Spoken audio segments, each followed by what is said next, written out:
नमस्कार, जय हिंद। आप सभी का स्वागत है। 26/11 का वो मुंबई टेरर अटैक हम कभी भूल नहीं पाएंगे। ना जाने कितनी जिंदगियां गई थी और कितने ही ऑफिसर शहीद हो गए थे। और जो इसके मास्टरमाइंड रहे हैं उनको हम कोशिश कर रहे हैं कि अपने कानून के शिकंजों में पकड़ने की, परंतु बार बार एक ऐसा देश है जो हमारे इस कवायद पे कहीं ना कहीं अपने मंसूबों से, अपने शायद नकारात्मक विचारों से रोक लगा देता है। आइए चर्चा करते हैं कि इस भयावह चित्र को अंजाम देने वाले कुछ लोग जब ऐसा काम कर रहे होते हैं तो उनके लिए कोई भी मजहब या कोई भी चीज बड़ी नहीं होती है। वो किसी धुन में ये सब कर रहे होते हैं जो कि इस इंसानियत के बिल्कुल विरुद्ध है। और चाइना ऐसा देश है जिसको ये समझना पड़ेगा कि जितना आप बढ़ावा देंगे ऐसे लोगों को, वो उतना ही आपके बैकयार्ड में आके हमला करेंगे। जी हां, आपको बता दें कि साजिद मीर, जिसको कहा जाता है कि अलकायदा का ये ऑपरेशन मैनेजर हुआ करता था, सिर्फ भारत में ही नहीं, ये बाकी के देशों में भी, जैसे कि डेनमार्क में इसने काफी कोशिश की कि वहां पे भी हमले हो सके, वहां पे भी लोगों के खिलाफ इसने मोर्चे खोले थे। और जब हम इसे, साजिद मीर को, एक ग्लोबल टेररिस्ट का दर्जा दिलवाना चाहते थे यूएनएससी से, यूएन की जो बॉडी है उससे, चाइना बीच में आ जाता है और उसको ना जाने कैसा प्यार उमड़ता है कि वो टेक्निकल चीजें मांगता है कि आप प्रूफ दो। और पिछले सितंबर में इसको होल्ड किया था और पिछले कुछ दिनों में न्यूज आ रही कि अब इसने इसको रिजेक्ट कर दिया है कि साजिद मीर पे ग्लोबल टेररिस्ट का जो एक मोहर है वो नहीं लग सकता। Blocking UNSC listing of Sajid Mir as a terrorist, global terrorist, ये काम है चाइना का। हम भी चुप नहीं बैठे। भारत के जो वहां पे रिप्रेजेंटेटिव थे यूएन में, उनको अच्छे से सुनाया चाइना को भी। साफ कहना था, India slammed China for indulging in पेटी जियोपॉलिटिकल इंटरेस्ट्स। और ये जियोपॉलिटिकल इंटरेस्ट ही तो है जो चाइना और पाकिस्तान को एक एवर फ्रेंडली रिलेशन में रखती है ना। पाकिस्तान के पास ऐसी चीजें हैं जो कि वो पॉजिटिव किसी का भी कर पाएगा, और ना चाइना के पास ऐसा दिमाग है कि वो पॉजिटिविटी में जा पाएगा। तो दोनों निगेटिव एक दूसरे की मदद करते रहते हैं और हर कोशिश करते हैं कि हर ऐसे काम को जहां पे अंजाम तक पहुंचाया जा सकता है, ऐसे लोगों को जो इतना गलत करते हैं ह्यूमैनिटी के खिलाफ, ये बार बार रोक देते हैं। नकवी को भी रोक रहा था चाइना, अंत में आके विजय की ही जीत हुई और उसने साफ तरीके से यूएनएससी पे उसके मुहर लगाया कि ग्लोबल टेररिस्ट है। तो जब ग्लोबल टेररिस्ट घोषित करने की बात आती है साजिद मीर की, तो फिर से इसने टेक्निकल ग्राउंड पे कोशिश की कि रोक ले प्रपोजल को पिछले सितंबर में, और अब उसने मना कर दिया है। ये एक जॉइंट प्रपोजल था वॉशिंगटन, मतलब यूएस का और हमारे साथ, कि लश्कर ए तैयबा का जो टेररिस्ट है साजिद मीर, इसको ग्लोबल टेररिस्ट का दर्जा दे देना चाहिए, इसके ऊपर टैग होना चाहिए।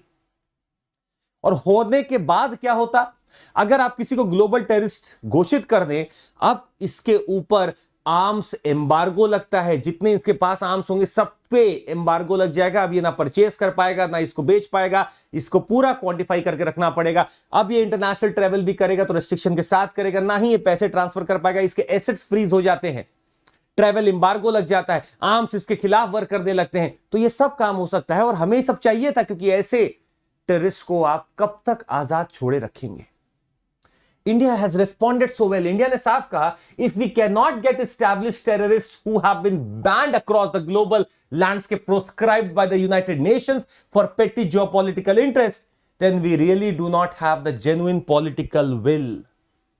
We do not have the political will to have the genuine, or maybe we have a sincere fight against the terrorism. इसका साफ मतलब है कि हम लोग शायद उतने सतर्क नहीं है या सीरियस नहीं है इस ग्लोबल फाइट फॉर टेररिज्म को लेकर। अगर आप साजिद मीर जैसे टेररिस्ट को रोक सकते हैं तो आपका इंटेंशन साफ दिखता है चाइना, कि आप टेररिज्म को बढ़ावा देने में लगे हैं। और सिर्फ पाकिस्तान नहीं, अब चाइना भी इसको बढ़ावा देने लगा है। और एक बात याद रखिएगा, चाइना, पाकिस्तान ने बहुत बड़ी गलती की थी कि अपने बैकयार्ड में उसने जो लोगों को उगाए थे वो आज पाकिस्तान के खिलाफ ही वर्क करते हैं। अभी चाइना के खिलाफ भी खड़े हो जाएंगे। आपको बता दें साफ तरीके से, यूएनएससी की 1267 कमिटी है। ये पहली बार बनती है 1999 में, अपडेट की जाती है 2011-15 में, and strengthened after the 2001 attacks. It is now known as the Daesh and the al Qaeda sanctions committee. It comprises all permanent and non permanent members of the United Nation Security Council. याद रखिएगा, इसमें permanent भी है, non permanent members भी हैं। 1267 list of terrorists is a global list with a UNSC stamp. It is full of Pakistani nationals and residents. It is one of the most important and active UN subsidiary bodies working on effort to stop terrorism, combat terrorism, particularly in relation to Al-Qaeda, जो कि अपने पैरों को बुरी तरह विस्तार कर रहा था पाकिस्तान, अफगानिस्तान, और लगभग ऐसे ही लोग हैं जो कि फिर ISIS को जन्म भी देते हैं. It discusses the UN efforts to limit the movement of terrorists, especially those related to travel bans, freezing of the assets and arms embargoes on them. तो ये सब इस कमेटी के तहत किया जा रहा है. 1267. अब डिसीजन कैसे होगा? मान लीजिए मेरा प्रपोजल है कि इस इंसान को ग्लोबल टेररिस्ट घोषित किया जाए. डिसीजन का वे देखिएगा, मैंने इनिशिएट किया एप्लीकेशन को. Decision on the listing and delisting are adopted by consensus, और इसी का फायदा ऐसे लोग उठाते हैं चाइना जैसे. The proposal is sent to all the members and if no member objects within 5 working days the proposal is adopted. And objection means the curtains for the proposal. अगर किसी ने भी ऑब्जेक्ट कर दिया तो proposal वही खत्म हो गया. Any member of the committee may also put a technical hold कि मुझे कुछ और इंफॉर्मेशन दीजिए तब मैं इसके बारे में सोचता हूं. और चाइना ने अभी तक यही कर रहा था. नकवी के लिए भी यही कर रहा था, मीर साजिद के लिए भी यही कर रहा था. सितंबर 2022 में इसे बोला और टेक्निकल डिटेल्स मुझे दो, और जब डिटेल्स उसको दी जाती हैं, यूएन में रखी जाती हैं, तो वो अब जाके इसको ऑब्जेक्ट करता है. और मीर साजिद को जो ग्लोबल टेररिस्ट बनाने का जो हम लोग ने एक संकल्प ले रखा है कि ऐसे टेररिस्ट को हम छोड़ नहीं सकते, वो ये थ्वार्ट कर देता है. ऐसा नहीं है कि ये खत्म हो गया, फिर से प्रपोजल आ सकता है, फिर से सारी कवायदें हो सकती हैं. पर जब तक ऐसे देश जो कि टेररिज्म की भाषा नहीं समझ पाएंगे, टेररिज्म के खिलाफ खड़े नहीं हो पाएंगे, तब तक शायद इस पूरे स्टेबिलिटी में जो हम लोग अपना स्टेबिलिटी ढूंढ रहे हैं वो बड़ा मुश्किल है आना. आपको यह भी बता दें कि मीर साजिद, हम इसकी इमेज आपको इसलिए नहीं दिखाना चाहते क्योंकि let's not glorify this people. Mir माना जाता है अपने मिड 40s में, wanted to for his role in 26/11 Mumbai attack. The US had placed $5 million का बाउंटी रखा है इसके ऊपर यूएस ने. तो in June last year the terrorist was jail for over 15 years in a terror financing case by an anti terrorism court in Pakistan. Pakistan भी बड़ा इन चीजों को बचाने में लगा रहता है.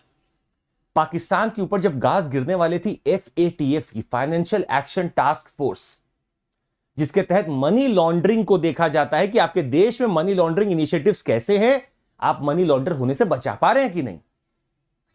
It is believed that the Pakistani officials acted as it wanted the country to be removed from the grey list of the FATF.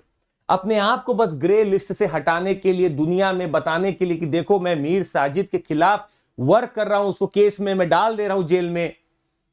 पर बस अपने आप को बचाने के लिए आज जब वापस से चीजें चालू हो रही हैं, आपको बता दें पाकिस्तान ने तो घोषित कर दिया था कि मीर साजिद मर चुका है. अचानक से वो प्रकट हो गए.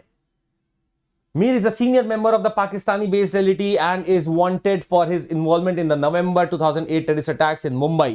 That's very correct.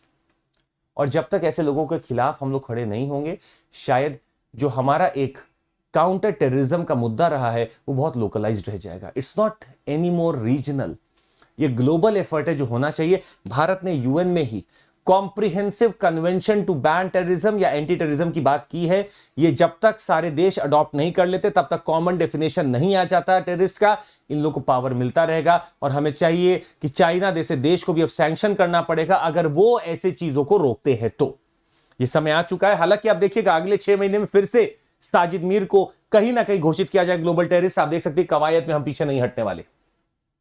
अगर आपको ऐसी ही चीज़ों को और सुनना है तो आप इस चैनल को सब्सक्राइब कर सकते हैं. और अगर आपको यूपीएससी के लिए अपने आप को तैयार करना है तो आप हमारे साथ भी जुड़ सकते हैं CMC कोड पर.